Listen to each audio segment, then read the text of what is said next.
With exit polls confirming his victory and Dmitry Medvedev at his side, Vladimir Putin appeared at a rally beside the Kremlin.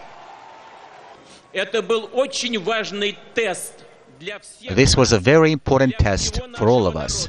Test of political maturity, independence, sovereignty. We showed that no one can dictate anything to us.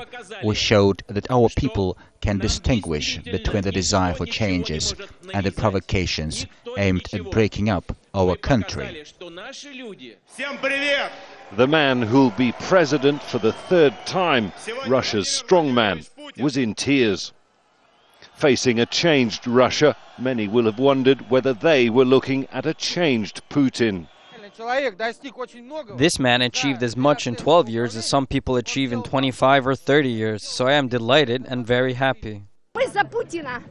We are for Putin because he has a purpose and he's a good politician. Putin called it an open and honest fight. His opponents, the provocateurs, though, will claim that widespread reports of fraud make his election illegitimate. Despite newly installed internet cameras costing hundreds of billions of dollars and thousands of volunteer election monitors at polling stations, the reports began just hours after the polls had opened.